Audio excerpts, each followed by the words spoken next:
मत्ती 11 चैप्टर 28-29 वचन।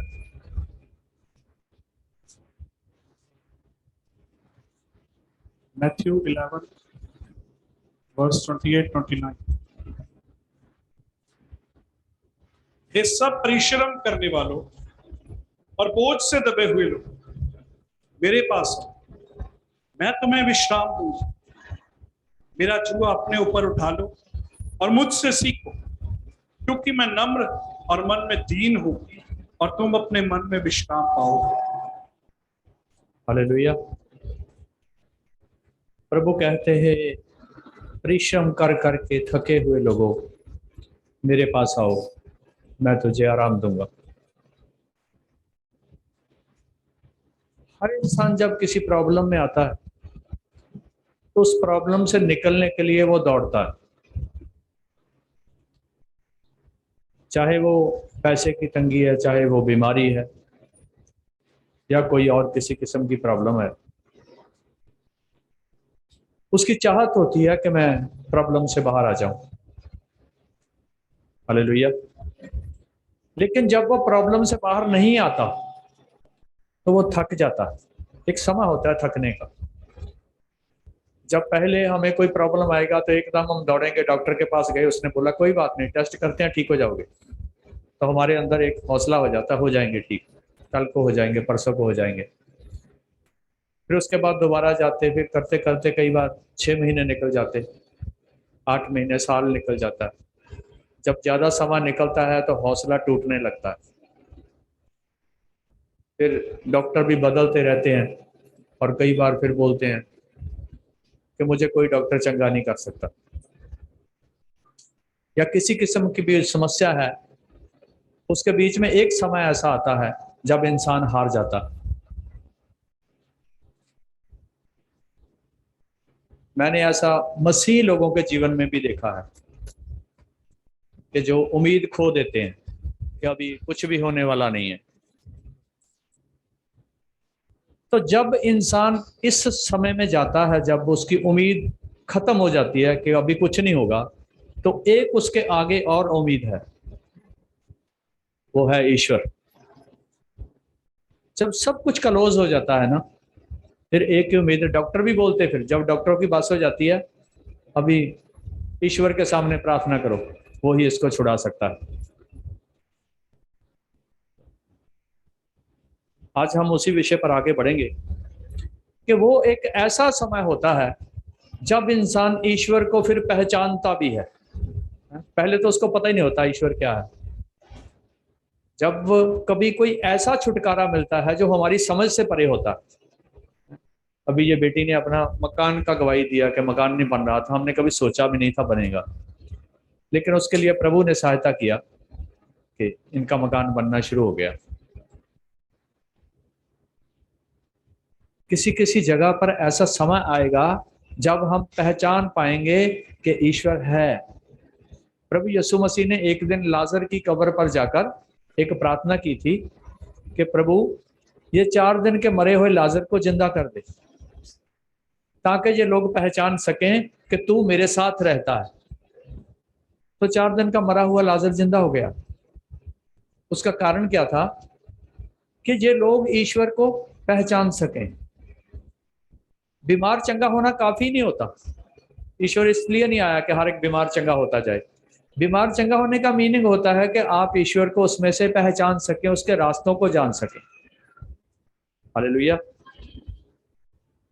और वो समय एक ऐसा भी आता है कि जब हमारे पास एक अपॉर्चुनिटी हमें मिलती है कि हम इस समय अपने आप को प्रभु के हाथों में सौंप दें। और वो समय पता कब आता है? जब ये सारे द्वार बंद हो जाते हैं, जब कोई नहीं सुनता। तो उस समय की आवाज जो यीशु ने दी कि हे थके हुए, परिश्रम करने वाले और बोझ के नीचे दबे हुए लोगों मेरे पास आओ, मैं तुझे आराम दूंगा। तो एक जगह हम बाइबल में ऐसा देखते हैं कि एक आदमी जो प्रभु यीशु मसीह का सबसे पहला चेला बना, जिसका नाम पतरस है, एक दिन उसके जीवन में ऐसा समय आया था, वो थक गया था, और उसी दिन उस थकावट के अंदर से उसने परमेश्वर को पहचाना था। उसी परिश्रम कर करके थका हुआ था वो, सारी रात वो मेहनत करता रहा, बहुत मेहनत किया उसने, कोई मछली नहीं पकड़ा।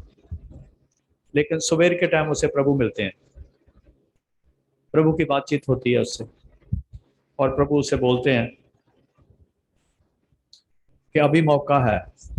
लेकिन दुनियावी तौर पर तो मौका नहीं है। पतरस ने बोला नहीं, मौका नहीं है, हमने सारी रात मेहनत की है, इस जल के अंदर कोई मछली नहीं है। लेकिन प्रभु कहते हैं मेरे कहने पर एक कोशिश और कर, अब जाल डाल। तो पतरस प्रभु यीशु मसीह के कहने पर जाल डालता है। इसी तरह हमारी जिंदगी में बहुत से मौके आए होंगे और बहुत बार हम हार गए होंगे। लेकिन जब बार बार हार हार हार हार इंसान देखता है, फिर उसका मनोबल टूट जाता है, फिर उसको ऐसा लगता है कि अभी मैं कभी जीत नहीं पाऊंगा, मेरे जीवन में हार ही है। तो वो एक ऐसा समय है जिस समय हमें ईश्वर की जरूरत होती है। तो प्रभु उस समय पतरस को बोलते हैं कि अभी मेरे कहने पर तू एक बार ट्राई और कर। हालेलुया। उसको पढ़ते हैं लूका की अंजील 2:5 का 2 से 6 में। लूका 5 चैप्टर 2 से 6 वचन। Luke chapter 5 from verse 2.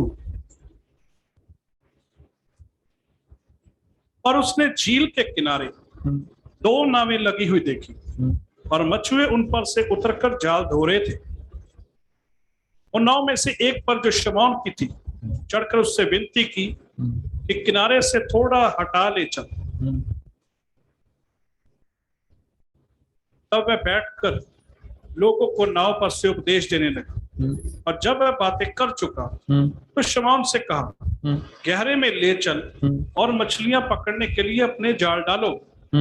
शमौन ने उसको उत्तर दिया, हे स्वामी, हमने सारी रात मेहनत की और कुछ ना पकड़ा, तो भी तेरे कहने से जाल डालूंगा। हालेलुया। सारी रात मेहनत की है, कुछ भी नहीं पकड़ा है, अभी हम जाल नहीं डालेंगे, तेरे कहने पर एक बार हम जाल डालेंगे। हाँ जी। जब उन्होंने ऐसा किया तो बहुत मछलियां घेर लाई और उनके जाल फटने लगे। 8 और 9 पढ़े। यह देखकर शमौन पतरस यीशु के पांव पर गिरा और कहा, हे प्रभु, मेरे पास से जा, क्योंकि मैं पापी मनुष्य हूं। क्योंकि इतनी मछलियों के पकड़े जाने से उसे और उसके साथियों को बहुत अचंभा हुआ। हालेलुया। ये कोई बड़ी बात नहीं है, बीमार नहीं है पतरस, कुछ बहुत बड़ा ऐसा उसके जीवन में प्रॉब्लम भी नहीं है। एक उसके पास एक प्रोफेशनल मछुआरा है, मछली पकड़ने का बहुत बड़ा तजर्बा है उसके पास। जब वो उसने सारी रात मेहनत की है, तो मेहनत करने के बाद यीशु को क्या बोलता है, वो इस जल के अंदर कोई भी मछली नहीं है, हमारा तजर्बा है। लेकिन प्रभु उसे कहते हैं मेरे कहने पर एक बार और डाल। अभी पतरस जाल डालता है, वो जाल मछली से भर जाता है। अभी पतरस उसमें से एक और चीज देखता है, जाल का भरना बड़ा नहीं है, मछली का आना उसके जीवन में बड़ा नहीं है। वो ये जानता है कि ये मछली अचानक नहीं आई, इसके अंदर कुछ है। और वो क्या बोलता है, मैं एक पापी मनुष्य हूं, तू मेरे पास से समझ। उसको पता चल गया ये जो शक्ति थी ये ईश्वरीय थी, ये देवीय थी, ये जल के अंदर मछली नहीं थी, ये मछली आ ही नहीं सकती थी। इतनी ज्यादा गिनती में मछली नहीं आ सकती थी, 2-4 आ जाती बात अलग है। कभी कभी हमारे जीवन में जब ऐसा होता है तो हमें ईश्वर को देखने का एक मौका मिलता है। और मैं भी प्रभु यीशु मसीह के पास ऐसे ही आया था। मेरी जिंदगी भी एक समस्या थी जिसमें डॉक्टरों ने हाथ खड़े कर दिए, मैंने बहुत इलाज करवाया, मेरी पत्नी बीमार थी, कुछ नहीं हुआ। आखिर में डॉक्टरों ने हाथ खड़े कर दिए, ठीक नहीं होगा, मर जाएगी ये। तो हमने प्रार्थना करवाया किसी प्रभु के सेवक से, तो मैंने अपनी आंखों से देखा कि 15-20 मिनट बाद मेरी पत्नी चंगी हो चुकी थी। उसने मुझे बोला मैं ठीक हो गई। मैंने बोला ऐसे कैसे हो गया? उसने बोला नहीं, मुझे फील हो रहा है मैं ठीक हूं। मैंने वहां देखा कि ये इंसान का काम नहीं है, इस काम के पीछे करने के लिए एक ऐसी सामर्थ है जिसके पास काम करने का अधिकार है, उसने कर दिया। तो ये मछली पकड़ने के बाद पतरस क्या बना? पतरस प्रभु यीशु मसीह का पहला शिष्य बन गया इसी में। तो ये भी एक निकम्मा सा आदमी दुनिया में घूमने वाला, एक पापी बंदा, उस छोटे से चमत्कार को देखकर एक सेवक बन गया। हालेलुया। तो जब कभी हमारे जीवन में ऐसा कार्य होता है, अभी एक भाई ने बरसात के लिए प्रार्थना की, हमारे से तो कोई बात नहीं हुआ, हमने भी अभी सुना इसके मुंह से कि क्या बोला, प्रभु मेरे खेत सूखे हैं, बरसात कर दो। अभी बोल रहा है बरसात इतनी हुई कि खेतों में मछलियां घूम रही हैं। अगर खेतों में मछलियां घूम सकती हैं तो झील में क्यों नहीं आ सकती हो?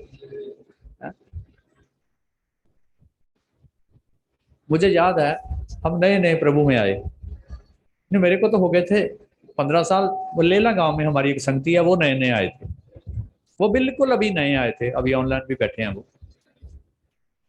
तो 3-4 महीने हुए प्रभु में आए उन्हें। तो उनके वहां गांव है, खेत है। जिस आदमी का खेती बाड़ी के साथ संबंध है उसको बरसात की लोड़ रहती है। कभी उसको ऐसी जरूरत पड़ेगी अब बरसात ना हो, कभी उसको ऐसी जरूरत पड़ेगी अभी बरसात चाहिए, क्योंकि उसका जीवन बरसात के साथ जुड़ा हुआ। तो उधर उन्होंने भी पानी लगाना था खेत को, बरसात नहीं थी। तो एक रात, वो नए नए थे प्रभु में, ये भी भाई बिल्कुल नया है, तो उन्होंने बोला आज बैठकर प्रार्थना करेंगे कि रात को बरसात होना चाहिए। तो मैं जिस जगह पर था, हमारे रिश्तेदारी में एक शादी थी और उन्होंने बहुत ज्यादा खर्च किया था, 10-15 लाख रुपया लगाया था शादी पर। तो उन्होंने मेरे को बोला आकर देखना हम कैसा शादी कर रहे हैं, आज कमाल हो जाएगी। मैं कहा ठीक है, हम आएंगे देखने।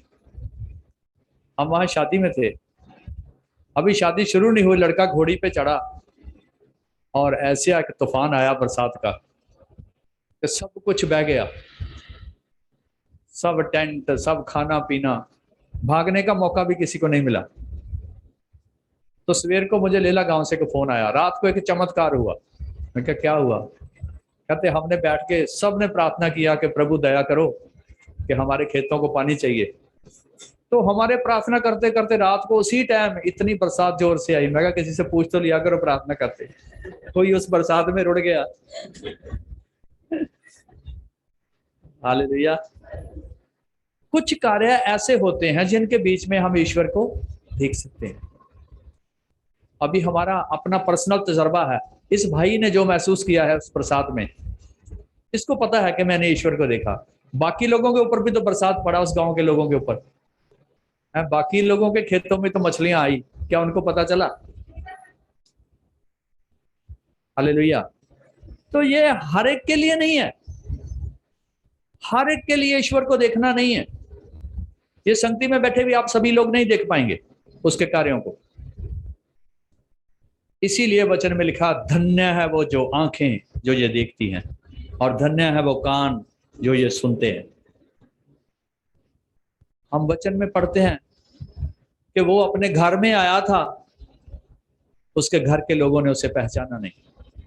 वो इस जगत में आया और इस जगत ने उसे पहचाना नहीं, लेकिन जिन्होंने उसको पहचान लिया उसने उनको अपने बेटे और बेटी होने का अधिकार।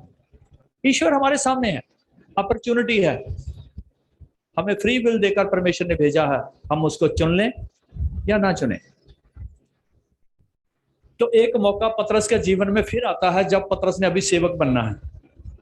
प्रभु यीशु मसीह की मौत हो गई सलीब पर, उन्होंने अपनी जान दे दी, अभी चेले अकेले हैं, गुरु चला गया। तो सबसे पहले पतरस ने वही कार्य फिर शुरू किया, मछली पकड़ने वाला, और उसने साथ में सब चेले भी ले लिए, सब इकट्ठे कर लिए, चलो मछली पकड़ने चलते हैं। वो कहते हैं हम चलेंगे। जिस काम से मैंने कई लोगों को देखा, इधर प्रार्थना करेंगे, कई लोग ऐसे पता नहीं कैसे कौन सी बाइबल पढ़ते हैं, वो लोगों को बोलते काम छोड़ दो, काम नहीं करना। बाइबल के अंदर लिखा जो काम नहीं करता वो खाना भी मत खाए।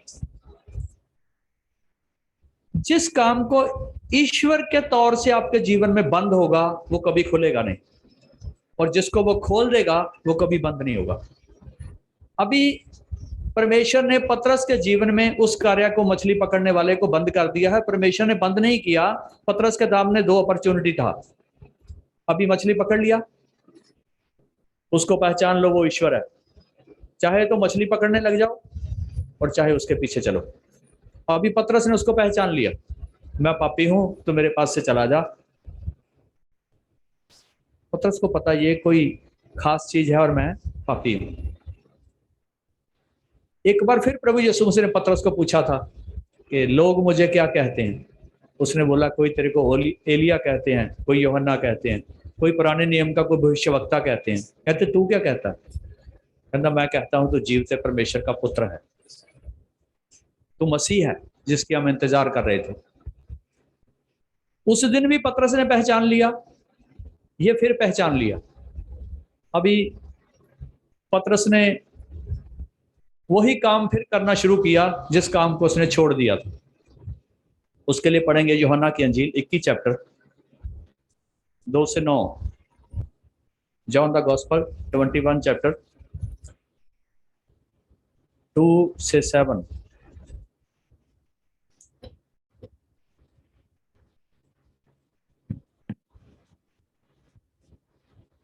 शमौन पतरस हाँ। और थोमा, हाँ। जो दिदुमुस कहलाता है, गलील के काना नगर का, नतनेल और जब्दी के पुत्र और उसके चेलों में से 2 जन इकट्ठे थे। शमौन पतरस ने उनसे कहा, मैं मछली पकड़ने जा रहा हूं। उन्होंने उससे कहा, हम भी तेरे साथ चलते। अतः वे निकलकर नाव पर चढ़े, परंतु उस रात कुछ ना पकड़े। हालेलुया। अभी जब मसीह ने मिलना है, पहली बार जब मसीह ने मिलना था तो सारी रात मछली क्यों नहीं आई? सारी रात मेहनत किया, मछली नहीं आई। क्यों नहीं आई? सवेरे मसीह आ रहा है, आ जाएगी मछली बहुत। अभी फिर प्रभु यीशु मसीह मिलने आ रहे पतरस के पास। अभी फिर सारी रात मेहनत किया है, मछली फिर नहीं है। पढ़े। भोर होते ही हाँ, यीशु किनारे पर आ खड़ा हो। हाँ, अभी सारी रात मेहनत किया, मछली नहीं पकड़ा। भोर होते प्रभु यीशु मसीह किनारे पर खड़े हैं। तो भी चेलों ने नहीं पहचाना कि ये यीशु है। हाँ। तब यीशु ने उनसे कहा, हे बालकों, क्या तुम्हारे पास कुछ मछलियां हैं? उन्होंने उत्तर दिया, नहीं। हाँ। उसने उनसे कहा, नाव की दाहिनी ओर जाल डालो तो पाओगे। हालेलुया। हाँ जी। अब उन्होंने जाल डाला। हाँ। तब मछलियों की बहुतायत के कारण उसे खींच ना सके। हाँ जी। तब उस चेले ने, जिससे यीशु प्रेम रखता था, पतरस से कहा, यह तो प्रभु है। हालेलुया। ये चेला कौन है जो प्रभु से बहुत प्रेम करता है? ये यूहन्ना है। यूहन्ना पतरस से क्या बोलता है? ये तो प्रभु है। पहचाना कब? पहले नहीं पहचाना, जब जाल मछली से भर चुका है। अभी वो याद आई फिर, पहली बार भी रात खाली थे। कई बार हमारा जीवन इसलिए खाली हो जाता है पतरस के जाल की तरह कि प्रभु आने वाले हैं। मेरा जाल भी खाली था, जीवन भी खाली था, दिल भी खाली था, सब कुछ खाली था। मैं भाग रहा था इधर उधर। मुझको एक पंडित जी ने कहा, महामृत्युंजय का पाठ कराओ, आपकी पत्नी ठीक हो जाएगी। मैंने महामृत्युंजय का पाठ करवाया, ढेर सारा रुपया मेरा लग गया। वो पंजाबी की कहावत है, कहते मर्दी की ना करती। मैं कोशिश किया, लेकिन जब वो महामृत्युंजय का पाठ कंप्लीट हो गया तो दूसरे दिन मेरी पत्नी पहले से डबल बीमार थी। ये तो अगर जाल इसलिए खाली हुआ है कि आपको मसीह ने मिलना है, तो मसीह के मिलने के बिना जाल भरेगा नहीं। मेरे जीवन में उसकी दस्तक आने वाली थी, वो आने वाला था, तो मैं पंडित से, तांत्रिक से भाग भाग कर वो जाल को भरने की कोशिश कर रहा था जो खाली था। अभी पतरस को सुबह मसीह ने मिलना है, तो सारी रात की मेहनत क्या है? अगर सारी रात को मछली मिल जाती तो पतरस तो सुबह अपने घर में बैठ जाता जाके। यीशु से कौन मिलेगा? प्रचार कौन सुनता? किस्ती कौन देता उसको? ये सारा सिस्टम जो है ना, उसी ने बनाया। प्रभु यीशु मसीह ने बोला था, इस पृथ्वी और आकाश का अधिकार मेरे पास है। और आज हम वचन से सीखेंगे, ये सिस्टम ही नहीं, ये सिस्टम भी उसी ने बनाया है, इसका अधिकार भी उसके पास है। वो कहता, मैंने तेरी माँ के पेट से तुझे चुना है। तो मैं कई बार कहता हूँ, मेरा इधर बैठना और आपका इधर बैठना ये सब अचानक नहीं है, उसकी बड़ी दया है, उसने हमें अपने प्यार से खींचा है। हालेलुया। तो यूहन्ना की अंजील में पढ़ते हैं, उसमें जीवन था और वो जीवन मनुष्यों की ज्योति था। जो वचन हम सीख रहे हैं कि हे थके हुए और बोझ के नीचे दबे हुए लोगों, मेरे पास आओ, मैं तुझे आराम दूंगा, ये एक ऐसा समय होता है जब इंसान के अंदर जीवन नहीं होता। कई बार इंसान चलती फिरती लाश होता है। मैं कई बार इधर से रोड से गुजरता हूँ, जलंधर बाईपास से घंटा घर तक, नीचे फुटपाथ के ऊपर पुल के नीचे कितने लोग रात को सोए रहते हैं, ठंडी में, बहुत ठंडी में, दिसंबर जनवरी में भी। उनका कोई रिश्तेदार नहीं, मैं कहता कई बीमार भी होंगे, कईयों को बुखार भी है, इनको कोई पूछने वाला नहीं है। हम रात को कितनी रजाई कितना ओढ़ के सब कुछ सोते हैं, और शायद इसीलिए हमारे पास बहुतायत से है ना, हम ईश्वर को ढूंढते भी नहीं। प्रभु ने हमें बहुत कुछ दिया। तो उन लोगों से अगर हम मिलेंगे तो हमको नजर आएगा जीवन नहीं है, अंदर जीवन नहीं है, शरीर तो है, जिंदगी नहीं है, कोई पूछने वाला नहीं, कोई बुलाने वाला नहीं। मैं कई बार कई लोगों से मिलता हूं, उनके पास सब कुछ है, लेकिन फिर भी वो ऐसा बात करते हैं कि उनके पास कुछ नहीं है। छोटी छोटी बातों पे शिकायतें करते रहेंगे, ये नहीं है, वो नहीं है, ऐसा है, ऐसा है, दो दो तीन तीन गाड़ी खड़ा है। मैं सोचता रहता हूँ, प्रभु क्या ये तेरी दुनिया क्या है? वचन में लिखा, एक के पास कुछ भी नहीं है वो बोलता मेरे पास सब कुछ है, और एक के पास सब कुछ है वो बोलता मेरे पास कुछ भी नहीं है। दुनिया में ऐसे लोग हैं, मैं जानता हूँ लोगों को, खाली होते हैं, कुछ नहीं होता उनके पास, बहुत खुश रहते, बोलेंगे प्रभु की दया है, बहुत कुछ है। और कई लोग हैं, बहुतायत से होगा, अभी थोड़ा और चाहिए, उसके अंदर जीवन है और वो जीवन मनुष्यों की ज्योति है। जब प्रभु यीशु मसीह का जन्म हुआ, ऐसा लिखा, जो लोग अंधेरे में चल रहे थे उन्होंने एक बड़ी रोशनी देखी। पढ़ेंगे यूहन्ना 1:4।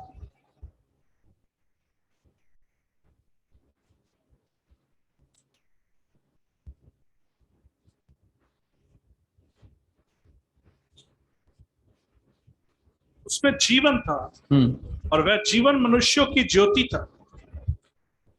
उसमें जीवन था और वो जीवन मनुष्यों की ज्योति था। 9 वचन पढ़े। सच्ची ज्योति जो हर एक मनुष्य को प्रकाशित करती है। हाँ, सच्ची ज्योति जो हर एक इंसान को प्रकाशित करती है, जगत में आने वाली थी। हालेलुया। वो जगत में आने वाली थी। इसी तरह कभी कभी हमारा जीवन एक जगह पर ऐसे जाके अटकता है, उस समय हमारे जीवन में एक दस्तक आने वाली है कि यीशु आने वाला है ना। आपके जीवन में सबके एक दिन आया ना, एक समय आया, मेरे जीवन में भी एक दिन आया। और मैं कई बार अपने जीवन के प्रति हैरान भी रहता हूँ। मैं तो एक ऐसा इंसान था कि मैं यीशु मसीह का नाम अपने कानों से सुनना नहीं चाहता था। मैं कहता था हमारे पास बहुत देवी देवता है, हमारे पास बहुत गुरु हैं, हमको एक और नहीं चाहिए। मेरी यही वर्डिंग होती थी कि एक और मैं ऐड नहीं करना चाहता। लेकिन फिर क्या हुआ, मेरा जीवन रूपी जहाज रुक गया। हर तरफ मेरे प्रॉब्लम प्रॉब्लम, हर तरफ प्रॉब्लम। कारण क्या है? सच्ची ज्योति जगत में आने वाली थी, मेरे जीवन में वो आने वाला था। तो मैंने तो अपने जीवन में यह तजर्बा किया, जब वो आने वाला होता है ना, फिर सब कुछ साइलेंट हो जाता है, सबको रुकने लगता है। जिधर भी जाएंगे रुक जाएगा, जिधर भी जाएंगे रुक जाएगा। हमारे जीवन में बना रहेगा, हम आशीषित रहेंगे। जब कभी चलते चलते भी हमारे जीवन में से यीशु बाहर निकल गया ना, फिर रुक जाएगा। वो योना का जहाज पढ़ते हैं ना, जब योना ने प्रभु की मर्जी नहीं पूरा किया तो उसका जहाज रुक गया। अभी कोशिश कर रहे, जहाज चलेगा, बाहर सामान निकाल निकाल के फेंक रहे, जहाज को हल्का कर रहे, मैंने एक प्रचारक को सुना था, वो बोल रहा था जहाज कैसे चलेगा, उसके आगे कौन खड़ा है? यूहन्ना के जहाज के आगे यहोवा खड़ा है, तो चलेगा नहीं जब तक उसकी मर्जी पूरी नहीं होगी। उसकी मर्जी पूरी हुई, यूहन्ना को बाहर निकाल के फेंका, जहाज चल पड़ा। हमारी मर्जी कुछ और है, लेकिन उसकी मर्जी कुछ और है, लेकिन पूरी उसी की मर्जी होगी। हालेलुया। सच्ची ज्योति जो मनुष्य को प्रकाशित करती है, वो जहान में आने वाली थी। 10, 11, 12 पढ़े। वह जगत में था, जगत उसके द्वारा उत्पन्न हुआ, और वो जगत में था, उसके द्वारा, जिसके द्वारा ये जगत उत्पन्न हुआ वो ही जगत में था। जिसने इस जगत को बनाया वो जगत के अंदर था। हाँ जी। और जगत ने उसे नहीं पहचाना। हालेलुया। जगत में था, लेकिन जगत ने उसे नहीं पहचाना। हाँ जी। वह अपने घर आया, और उसके अपनों ने उसे ग्रहण नहीं किया। हाँ, जगत ने तो उसे क्या पहचानना था? वो अपने घर में आया और अपने घर के लोगों ने ही उसे ग्रहण नहीं किया। आज ढेरों मसीह में ऐसे जानता हूं जो चर्च तो जाते हैं, बाइबल तो हाथ में है, 20 साल में चर्च जा रहे, यीशु मसीह के बारे में जानकारी नहीं है, उसको जानते नहीं, उनके अंदर यीशु नहीं है, उनके घर में यीशु नहीं है, उनको यीशु के बारे में पूरी नॉलेज नहीं है कि प्रभु यीशु मसीह कौन है, उसका हमारे जीवन के साथ क्या संबंध है। प्रभु यीशु मसीह ने क्या बोला था? मैं क्या हूं? रास्ता, सच्चाई और जीवन मैं हूं। मैं हूं का मीनिंग क्या है? रास्ता भी मैं हूं, सच्चाई भी मैं हूं, और जीवन भी। यीशु मसीह कोई धर्म नहीं है, यीशु मसीह एक मार्ग है। हालेलुया।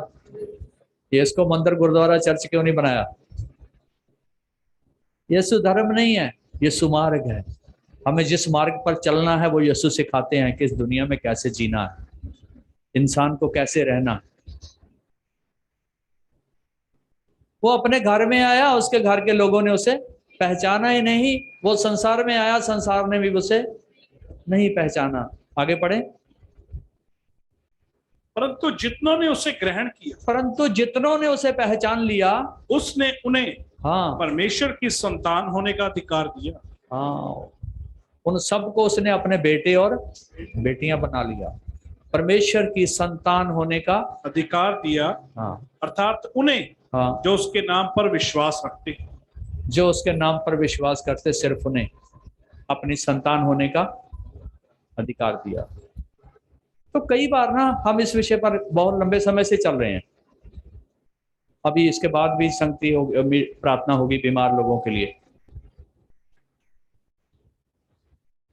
मैं हैरानगी इस बात से मुझे होती है, कई बार लोग मसीह के साथ चलते हुए जब मसीह को जान नहीं पाते। वो अपने घर में था, उसके घर के लोगों ने उसे पहचाना नहीं। आज भी अपने घर में है वो, उसके घर के लोग ही उसे पहचानते नहीं। जिन घरों में मसीह के चलने के बाद भी लड़ाई है, उन घरों में मसीह नहीं है। उन्होंने अभी मसीह को पहचाना ही नहीं है। जिनके जीवन में लगातार बीमारी रहती है, लगातार लंबा समय, जिनको बोलते डॉक्टर के तुम्हारे टेस्ट नॉर्मल है, लेकिन आप है बीमार हैं, उनके जीवन में अभी प्रभु नहीं है। वो आपका लंबा समय बीमारी रहने का कारण यह है कि इधर आपके अभी शांति नहीं है।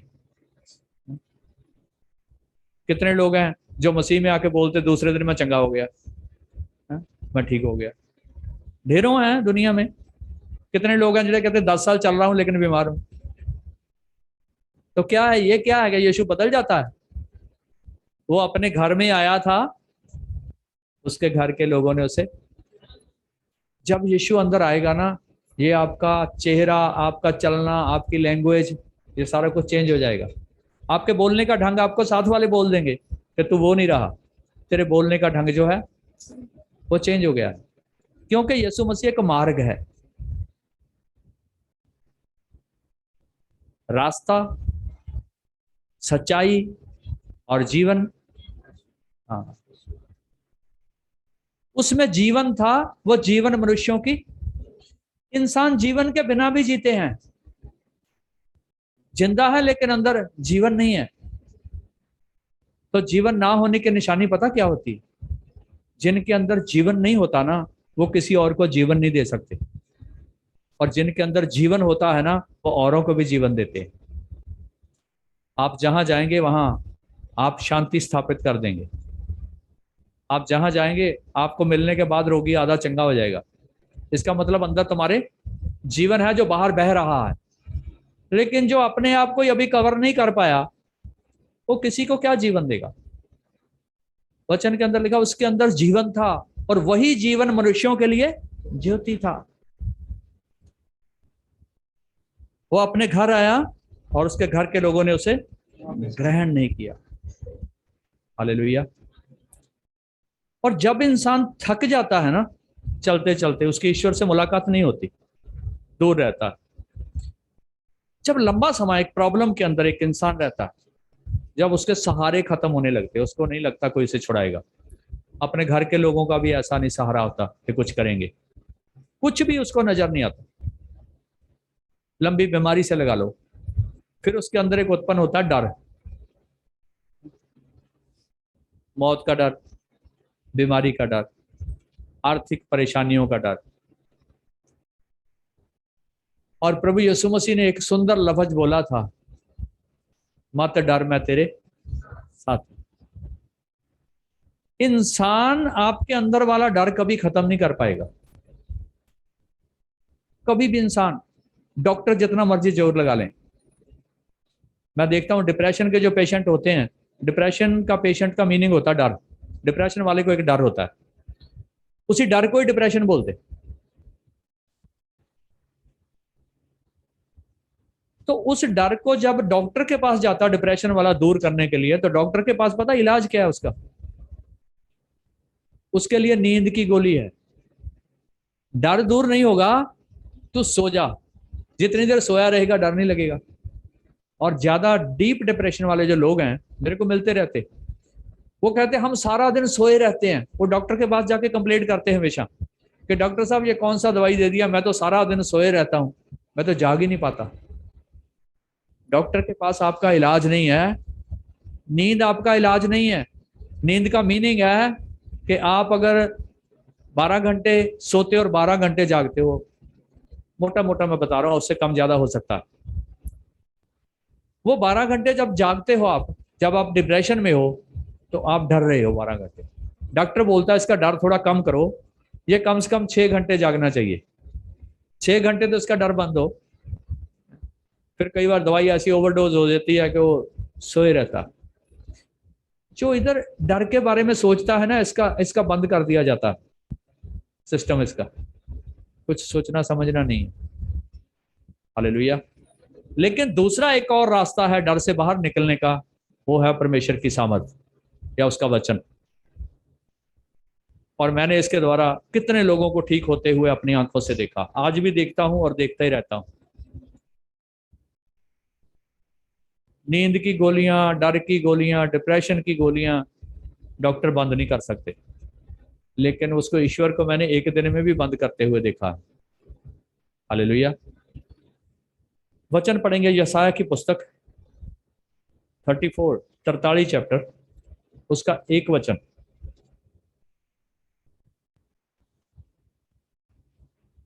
है 43।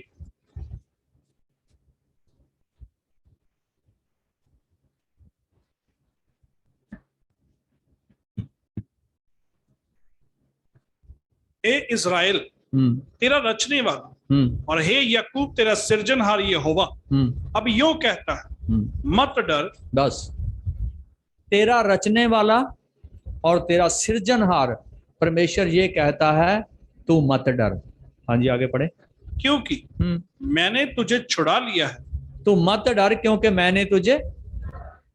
कभी डॉक्टर ऐसी आवाज दे सकता है किसी को, मत डर मैंने तुझे छुड़ा लिया? डॉक्टर आपको दवाई लिख के दे देगा, उसको जाके खाओ, लेकिन परमेश्वर का वचन कहता है मत डर, मैंने तुझे छुड़ा लिया। पहले ही बोल देता छुड़ा लिया है। चाहे आप नहीं छुड़ाएगा तब भी वो बोल देता मैंने तुझे छुड़ा लिया। हाँ जी, दो पढ़े। जब तू जल में होकर जाए मैं तेरे संग संग नहीं, रहूं। इसको पूरा करो ना एक को। मैंने तुझे नाम लेकर बुलाया है। हाँ, मैंने तुझे छुड़ा लिया है। कैसे? देखो ये वचन कैसा सबके लिए है हमारे। मैंने तेरा, हम सोचते हम अचानक ही आ गए। मैंने तेरा नाम लेकर तुझे बुलाया है। मेरे बेटे, मेरी बेटी, मेरे पास आ जा।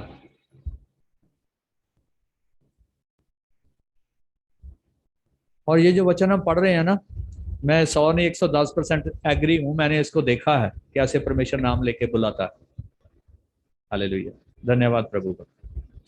हाँ जी, पढ़े, इसको पूरा करें, इसको पूरा करें एक को।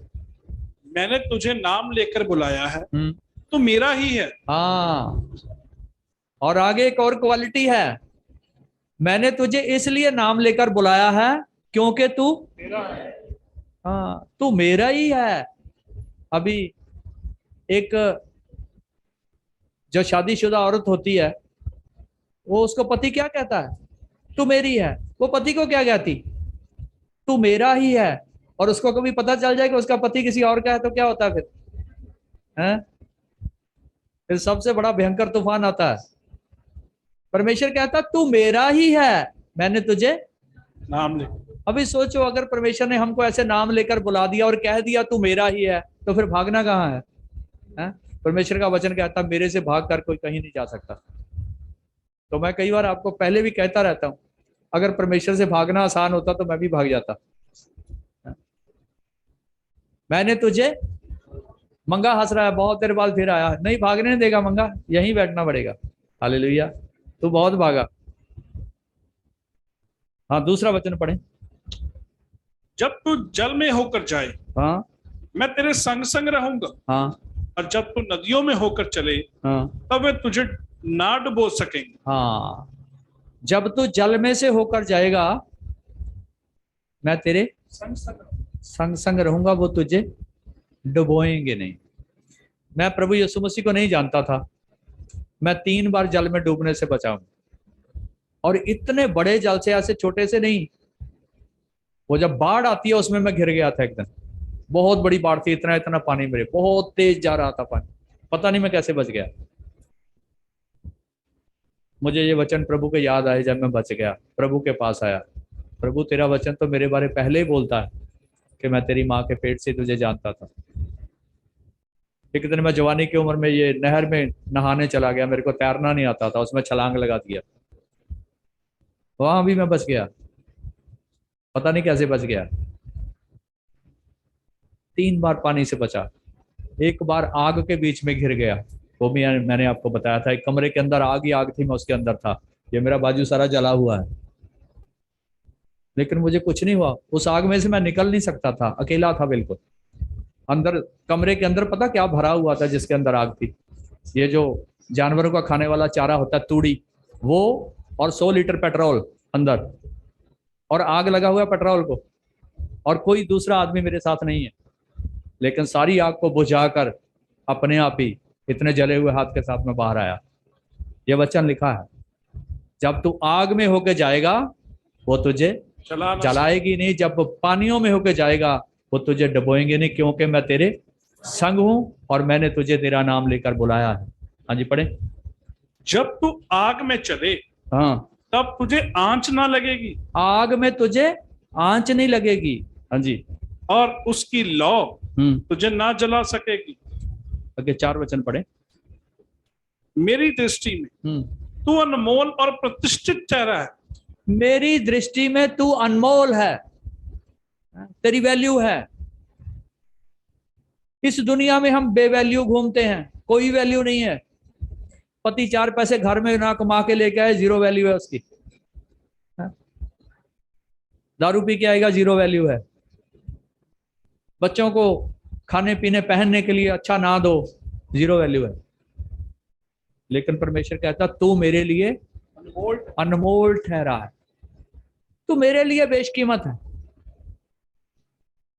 जिस दिन मैं मसीह को नहीं जानता था ना, मैं आपको सच बताता हूं, मेरी वैल्यू 0 थी। मेरे को कोई नहीं जानता था, अकेले घूमता रहता था। आम दुनिया में ऐसे इंसान है जिनको कोई नहीं जानता, सिर्फ उनके परिवार के लोग इसे जानते, वो भी नहीं जानते, वो भी कहते घर में आना है और नहीं आना ना आओ। क्या वैल्यू है? लेकिन परमेश्वर का वचन कहता तू अनमोल है। अनमोल पता क्या होता है? आप अगर 2, 4, 6 लोगों को जीवन देते हैं, उनकी हेल्प करते हैं, उनके लिए प्रार्थना करते हैं, तो आप अनमोल हैं। उसको पूछ कर देखो जिसके लिए आपने प्रार्थना किया था, आप अनमोल हैं या नहीं? तो बोलेंगे आप जिस दिन मेरे जीवन में आए मेरे पर दया हुई। प्रभु कहता ये अनमोल तुम्हें किसने बनाया? तू मेरी नजर में। जब हम प्रभु के साथ चलना शुरू करेंगे, देखना कैसे अनमोल हैं आप। तू मेरे लिए प्रतिष्ठित है। हाँ जी। और मैं तुझसे प्रेम रखता हूं। हाँ, एक इंसान किसी को कहते ना मैं तुमसे प्रेम करता हूं, दिल खुश हो जाता है। इधर कुछ और ही बोल रहा है कोई। परमेश्वर बोल रहा है मैं तुमसे प्रेम करता हूं। हम तो करते ही करते हैं, वो बोल रहा है मैं तुमसे करता हूं। हमारे इधर आने का कारण क्या है? हमारे आने का कारण 50% से ज्यादा प्रेम है। जब आप मुझसे मिले थे तो मैंने भी आपसे प्रेम से बात की थी, क्योंकि परमेश्वर का वचन यही सिखाता है, एक दूसरे से हाँ प्रेम के बिना किसी के कर्जदार ना रहो। तुम्हारे बीच में सिर्फ एक प्रेम ही प्रेम होना चाहिए। और आज जिस युग में हम जी रहे हैं ना, सबसे ज्यादा महंगा यही है। यही नहीं एक मिलता और तो सब कुछ मिल रहा है। तो हमें परमेश्वर कहता है मैं तुमसे प्रेम करता हूं। अगर परमेश्वर हमसे प्रेम करना शुरू कर देंगे ना, तो ये मनुष्य भी प्रेम करेंगे। और उसकी आपके सामने एग्जांपल मैं खुद हूं।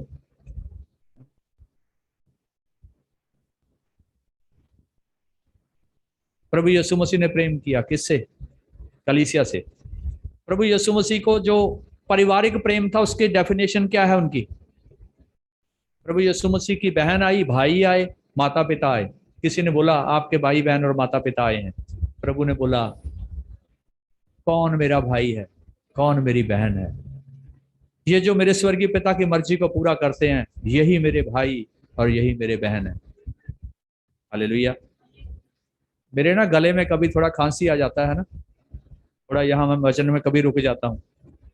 25 फोन शाम तक मेरे को आ जाते, आपके गले का क्या प्रॉब्लम है? कोई बोलेगा थोड़ी इलायची ले लो, कोई बोलेगा थोड़ा गर्म पानी रख कर बैठा करो। ये क्या है? आप मुझसे प्रेम करते, मेरे को पता है। कोई भाई किसी सगे भाई को पूछता कि तेरे गले में खराश क्यों हुई आज? कौन पूछता है? अगर मर भी जाओ तो 15 मिनट हॉस्पिटल में जाएंगे आपका पता करने, अगर बीमार पड़े हैं तो, वो भी टाइम निकाल के जब फ्री हैं। उसके बाद कोई नहीं आता। लेकिन जो ये प्रेम है, ये अलग प्रेम है। और ये प्रेम परमेश्वर का बनाया हुआ प्रेम है। वचन कहता, परमेश्वर कहता पहले मैंने तुमसे प्रेम किया। जब हम इस संगति में आए, इससे पहले ही उसने हमसे प्रेम कर लिया था। और कब किया था? मैं तेरी मां के पेट से तुझे। सुशीला खड़े हो जाइए, उधर मुंह घुमाइए। ये जल गई थी पूरी, फुल जल गई। और इसको देखकर इंसान को डर आता था। और इसने जब अपना चेहरा शीशे में देखा था ना, जब ये जल गई थी, तो उसने बोला उसने फैसला कर लिया था मैंने सुसाइड करना। कोई मेरी तरफ देख नहीं पाता, कोई मकान किराए पर नहीं देता था। ऐसी जली हुई औरत को मकान किराए पे कौन देगा, जिसको देख कर डर लगता है? तो अचानक वो मेरी बहन की बहू बैठी है, उनके पास एक कमरा था किराए पर। इसकी बेटियां लेने आई और उसको पता नहीं था उनकी मम्मी ऐसी है। बेटियों को मकान किराए पर दे दिया, इसने अपना कपड़ा लपेटा और कमरे में चली गई। तो एक दिन अचानक वो बहू हमारी ऊपर देखने गई, इसको बोलती मेरी तो चीख निकलने लगी थी इसको देखकर, इतना भयंकर चेहरा। लेकिन नहीं, इसके पास गई। फिर कोई बात नहीं बहन, आप घबराओ नहीं, हम आपके लिए प्रार्थना करेंगे, प्रभु आपके ऊपर दया करेगा, आप चंगी हो जाएंगी। कहते जिस दिन वो मुझे मिली, उसने मेरे साथ प्रार्थना किया, उस दिन मेरा मन बना कि अभी मैंने जिंदा रहना है, अभी मरना नहीं है। तो ऐसा ऐसा परमेश्वर ने सब कुछ किया। इसकी आंख बहुत बुरी तरह खराब थी, उसको परमेश्वर ने ठीक कर दिया। इसकी चमड़ी थोड़ी थोड़ी खराब थी, उसको परमेश्वर ने अच्छा किया। अभी वो जो गवाही दिया था भाई ने कि बरसात हो गई, वो इसका भाई है। अभी इसने क्या किया कि अपने भाई को नया जीवन दिया। कोई समय था कि इसका अपना जीवन जाने वाला था। मैंने तुझसे पहले प्रेम किया है, मैंने तुझे पहले चुन लिया है। ये जब जल गई थी ना, इसके जलने से पहले उसने इसे चुना हुआ था, लेकिन उससे पहले इसके जीवन में परमेश्वर प्रवेश नहीं कर सकता था। वो प्रवेश द्वार बंद था, इसको परमेश्वर की जरूरत नहीं थी। मैं यही बोल रहा हूं, एक समय ऐसा आता है जब हमको सिर्फ और सिर्फ परमेश्वर की जरूरत होती है, हमें कोई नहीं छुड़ा सकता। इसके जीवन में तब परमेश्वर आया जब इसको छुड़ाने वाला कोई नहीं था, सिर्फ परमेश्वर ही छुड़ा सकता था, और उसने एक नया जीवन दिया। उसी तरह उसने इसको अलग तरह से चुना और हमें अलग तरह से चुना, लेकिन उसने पहले, हम ये समझना होगा कि हमने पहले नहीं, उसने पहले हमसे प्रेम किया। और वचन कहता, परमेश्वर ने जगत से ऐसा प्रेम किया कि उसने अपना इकलौता पुत्र भेज दिया, ताकि जो कोई उस पर विश्वास करे वो नाश ना हो बल्कि सदा का जीवन पाए। हालेलुया। 5 वचन पढ़ें, 4 पढ़ें पहले। इस कारण मैं तेरे बदले मनुष्य को और तेरे प्राण के बदले में राज्य राज्य के लोगों को दे दूंगा। मत डर, क्योंकि मैं तेरे साथ हूं। मैं तेरे वंश को पूर्व से ले आऊंगा और पश्चिम से भी इकट्ठा करूंगा। मैं उत्तर से कहूंगा दे दे, और दक्षिण से ये रोक मत रख। हालेलुया। मैंने तुझे पहले प्रेम किया, मैंने तुझे चुन लिया। लेकिन ऐसा भी वचन पढ़ा, वो अपने घर आया था, उसके घर के लोगों ने उसे पहचाना नहीं, उसे ग्रहण नहीं किया। आज हजारों लाखों मसीही लोग ऐसे हैं जो यीशु मसीह के बारे में नहीं जानते, उसकी सामर्थ के बारे में नहीं जानते, उसके प्रेम के बारे में नहीं जानते। वो जानते हैं सिर्फ चर्च को और सिर्फ पास्टर को। ये एक दुर्भाग्य है। रास्ता, सच्चाई और जीवन प्रभु यीशु मसीह ने बोला मैं हूं, जो मेरे द्वारा आता है वही प्रवेश करेगा। प्रभु हमें एक बढ़िया जीवन देने के लिए आए हैं, एक रोता हुआ जीवन नहीं, एक मरा हुआ जीवन नहीं। जब बढ़िया जीवन होगा तभी हम जीवन बांटने वाले बनेंगे, तभी किसी को जीवन दे पाएंगे। अगर आपने बटुए में 10 रुपए नहीं है तो 100 रुपया कैसे दे देंगे किसी को? अगर इधर ही जीवन नहीं है, अगर इधर ही शांति नहीं है, कैसे किसी को शांति दे देंगे? प्रभु ने हमें इसीलिए चुना है कि हम आप भी जीवन पाएं और लोगों को बहुतायत का जीवन दे सकें। जो लोग प्रभु के पास आए, नए नियम में हम पढ़ते हैं बहुत से बीमार लोग प्रभु के पास चंगा होने के लिए आए। कुछ लोगों को प्रभु ने बोला मैं तुझे चंगा कर सकता हूं, बोले हाँ चंगा कर सकता, हो गए। कुछ लोगों को प्रभु ने बोला तू क्या चाहता, उन्होंने बोला मैं चंगा होना चाहता। हम सब बढ़िया जीवन चाहते हैं, हमारी ख्वाहिश है। कोई भी नहीं चाहता कि मेरा जीवन निकम्मा हो। पहले उस सर्वशक्तिमान के बारे में जानना और जहां से हमें जीवन मिलेगा उसको पहचानना जरूरी है। जब तक ये पता नहीं चलेगा कि वो कैसे जीवन देता है या वो दे सकता है, तब तक हम जीवन पा भी नहीं सकते।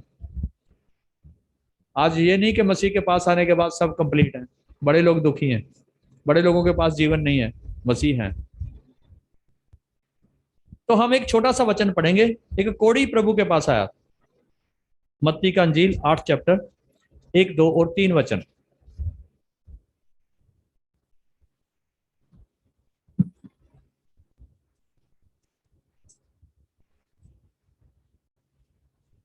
जब वह उस पहाड़ पर से उतरा तो एक बड़ी भीड़ उसके पीछे हो, और देखो एक कोढ़ी ने पास आकर उसे प्रणाम की। देखो भीड़ उसके पीछे बहुत ज्यादा है, बड़ी भीड़ उसके पीछे, यहां लिखा जा रही है बड़ी भीड़।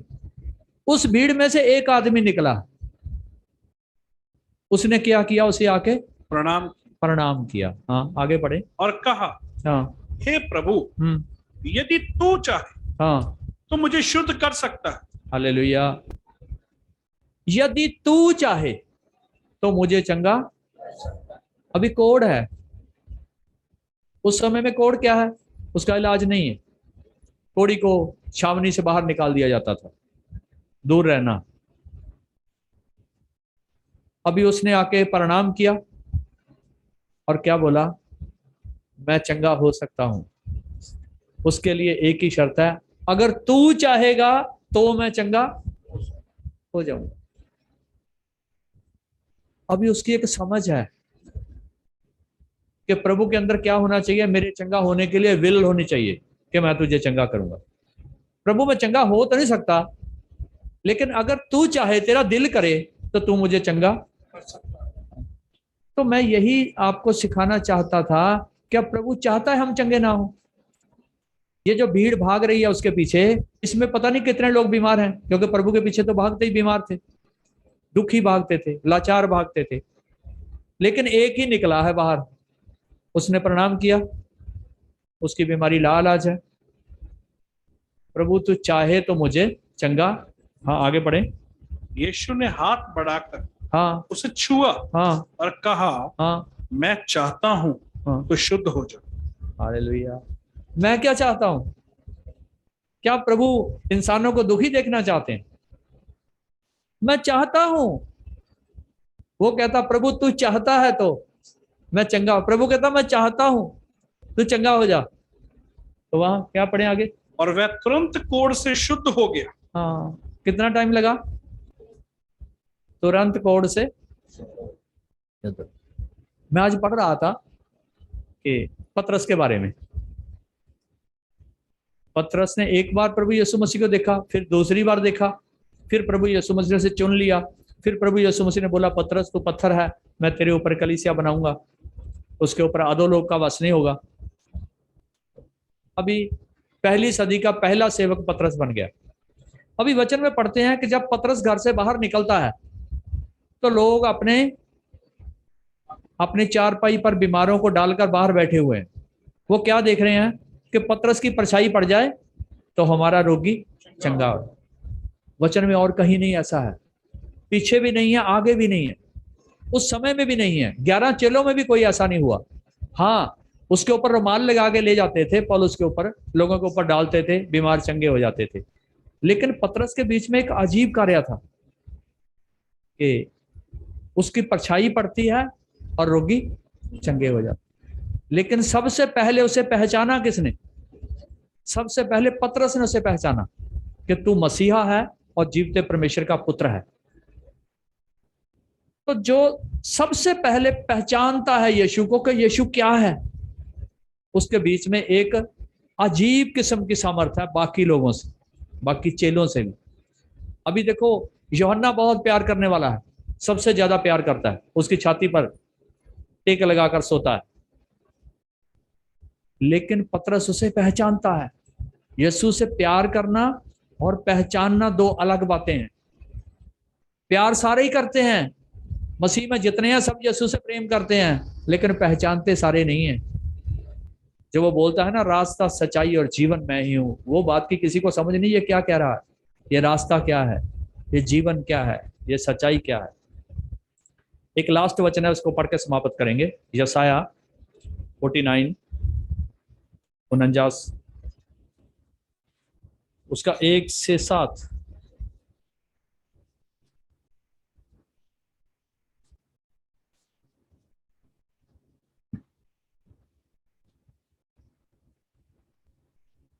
हे दीपो, मेरी ओर कान लगाकर सुन।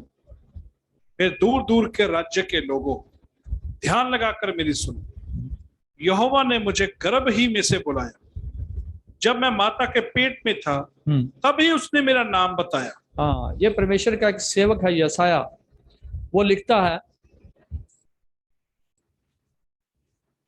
दोबारा पढ़े इसको। हे दीपो, नहीं, आगे मुझे बुलाया जहां। यहोवा ने गर्भ ही में से बुलाया। हाँ, बुलाया कब है? अभी पैदा भी नहीं हुए थे, उसी समय मुझे बुला लिया।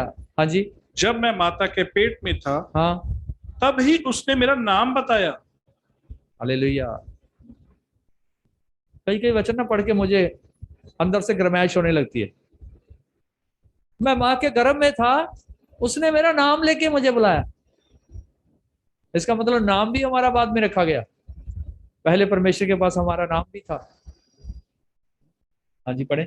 उसने हाँ मेरे मुंह को हाँ। चोखी तलवार के समान बनाया हम्म और अपने हाथ की आड़ में हम्म। मुझे छिपा रखा। हाँ, उसने मेरे मुंह को क्या बनाया? एक तलवार के समान बनाया। वचन में लिखा है ना, दो धारी तलवार। ये हमारा मुंह भी दो धारी तलवार है।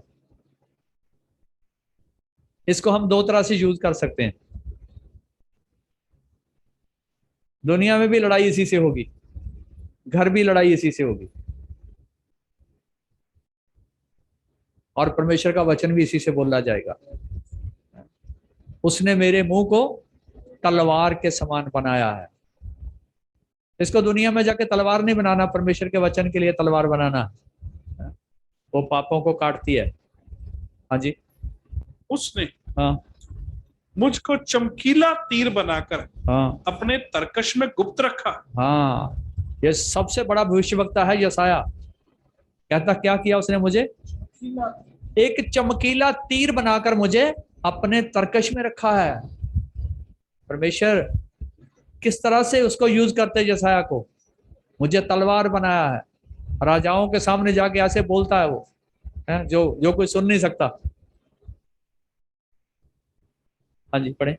और मुझसे कहा, हाँ तू मेरा दास इस्राएल है, हाँ मैं तुझ में हाँ अपनी महिमा प्रकट करूंगा। हाँ। मैं तेरे अंदर क्या करना चाहता हूँ? अपनी महिमा को तेरे अंदर प्रकट करना चाहता हूँ। कि जब हम गवाही देते हैं, जब हम बोलते प्रभु ने मेरे जीवन में बड़े बड़े कार्य किए हैं, तो क्या होता है वो? हाँ, मैंने तुझे अपनी महिमा प्रकट करने के लिए चुना है। हाँ जी। तब मैंने कहा, हाँ, मैंने तो व्यर्थ परिश्रम किया। हालेलुया। अभी मैं अपने वचन पर दोबारा आ रहा हूँ। ये यशाया क्या कह रहा है? मैंने परमेश्वर को क्या कहा?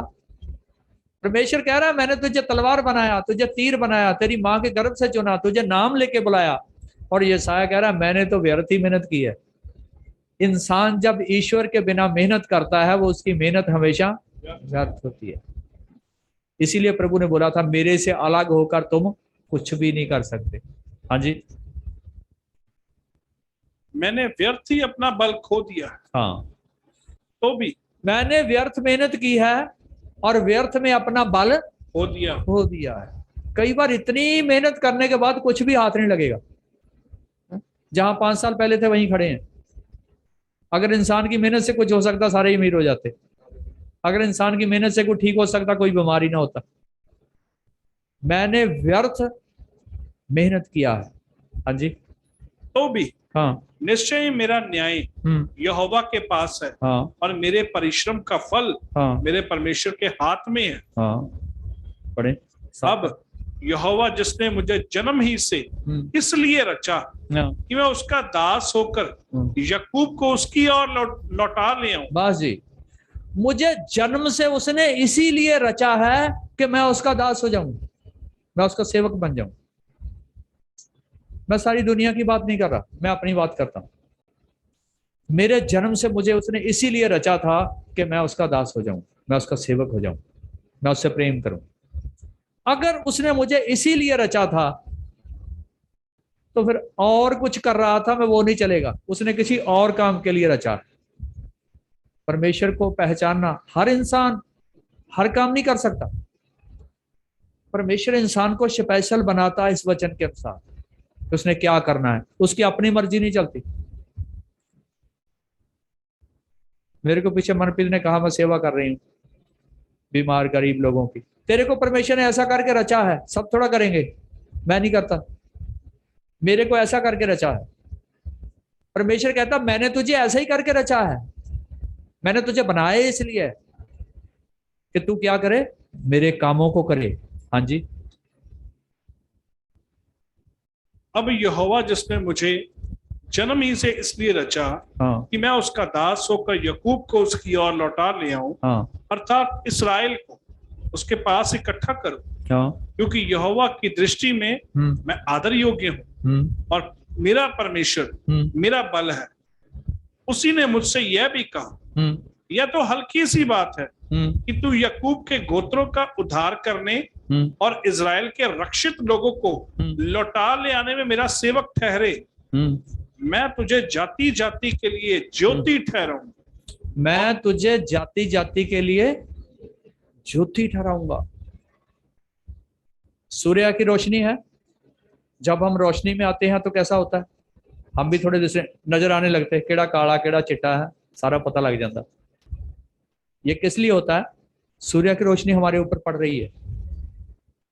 मैंने तुझे इस संसार के लिए रोशनी बनाकर चुना है। इंसान के अंदर भी एक चमक होती है, एक रोशनी होती है जो दूसरों को उजाला करती है। वचन में लिखा ना, उसके अंदर एक रोशनी थी, उसके अंदर एक जीवन था। प्रभु यीशु मसीह कहते हैं, मैं जो बातें करता हूं मेरी बातों में ही जीवन है। हाँ जी, 7 तक। मैं तुझे जाति जाति के लिए हाँ ज्योति ठहराऊंगा, हाँ कि मेरा उद्धार पृथ्वी की एक ओर से हाँ। दूसरी ओर तक फैल जाए। मेरा दिया हुआ उद्धार, मेरा दिया हुआ छुटकारा पृथ्वी के एक ओर से दूसरी छोर तक फैले, मैंने इसलिए तुझे चुना है। जो मनुष्य से तुच्छ जाना जाता, हाँ जिससे जातियों को घृणा है, हाँ और जो अपराधियों का दास है, हाँ उससे इज़राइल का छुड़ाने वाला और उसका पवित्र अर्थात यहोवा यों कहता है, हाँ। राजा उसे देखकर खड़े हो जाएंगे, हाकिम दंडवत करेंगे, या यहोवा के निमित्त होगा जो सच्चा और इज़राइल का पवित्र है, जिसने तुझे चुन लिया। वो इस्राएल का पवित्र परमेश्वर है जिसने आपको चुन लिया। बस आज के लिए यही समझ लो कि उस परमेश्वर ने आपको चुन लिया, और जब वो चुन लेता है ना, फिर मर्जी उसकी चलती है, इसकी नहीं चलती।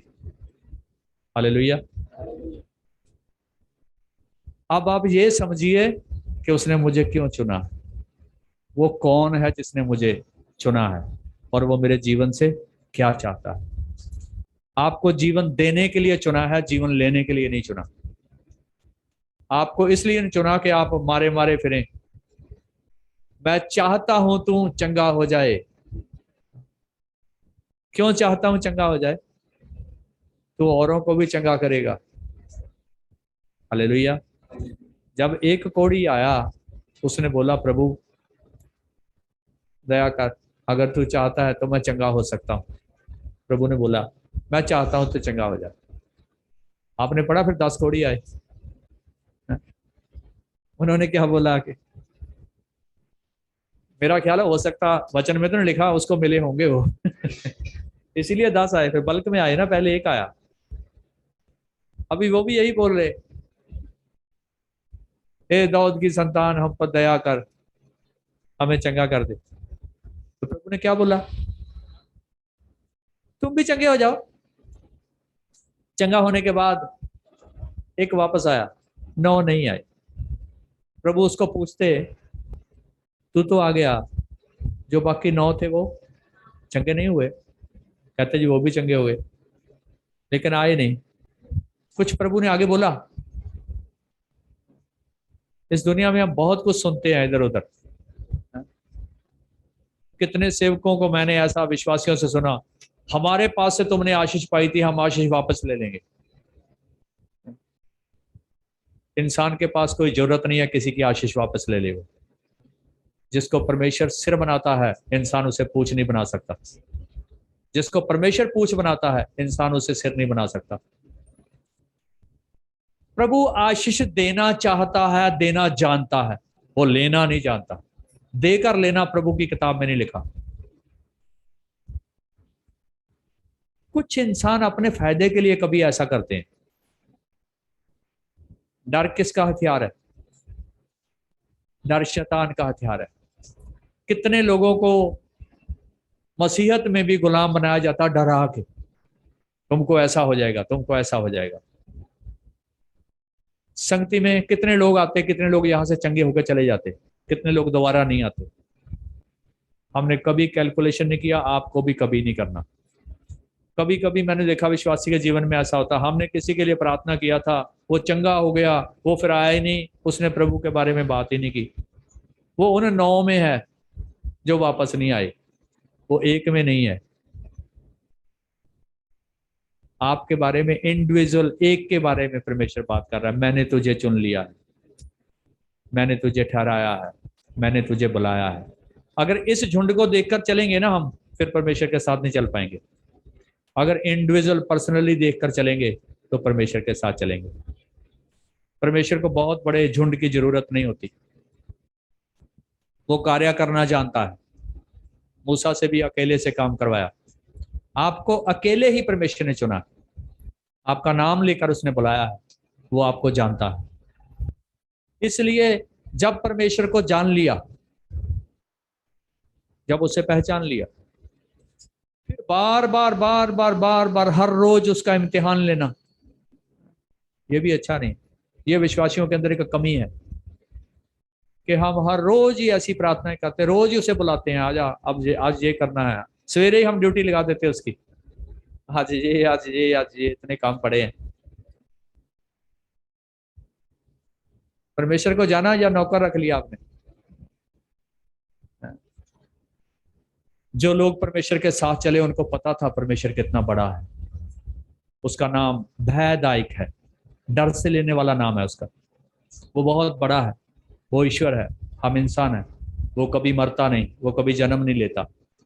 इंसान आता है और चला जाता है, कल का भी हमारा पता नहीं है, कल में से कौन हमारे में से होगा और कौन नहीं होगा। लेकिन आज के दिन के लिए उसका धन्यवाद है कि बहुत बढ़िया दिन दिया है। मैं हर रोज जब संगति शुरू करता हूं तो प्रार्थना करता हूं सुबह, प्रभु आज की संगति तेरे हाथ में है, इसको ठीक ठाक चलाना प्रभु।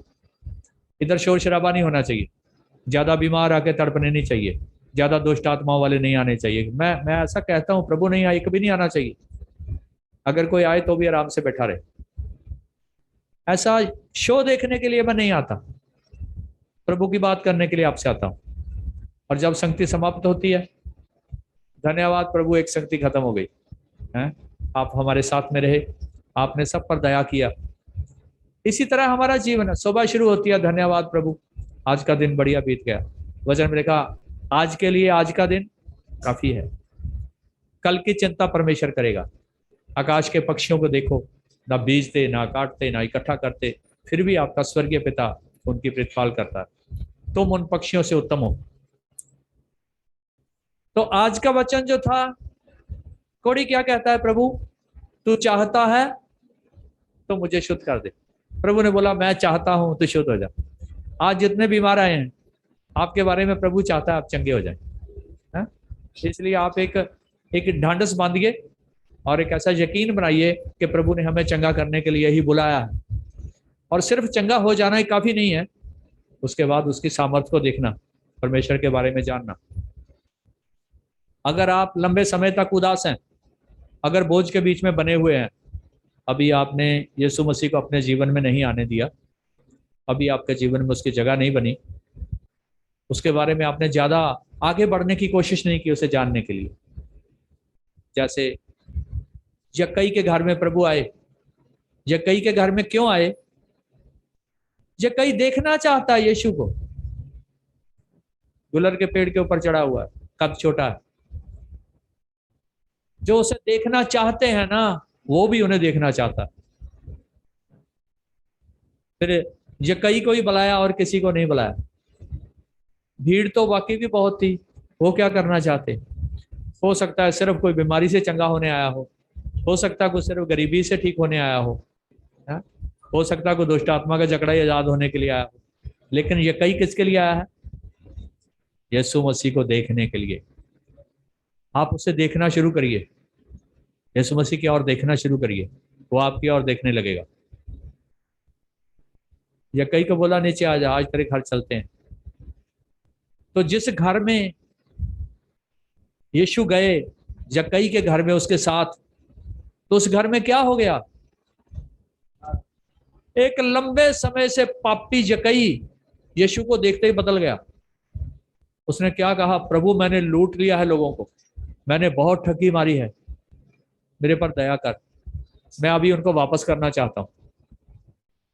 यीशु मसीह ने प्रवचन नहीं किए, यीशु मसीह ने लंबा भाषण नहीं उसको दिया, सिर्फ उसने देखा। जब यीशु को देखा उसको पता चल गया मैं पापी हूँ। पतरस ने अपनी किस्ती में यीशु को देखा, बोला मैं पापी हूँ गुरु, तू जा, मेरे साथ तेरा रहना ठीक नहीं, मैं पापी हूँ। जब आप यीशु को देखेंगे आपको समझ आएगा अभी मेरे अंदर पाप है, अभी मैं गलत हूं।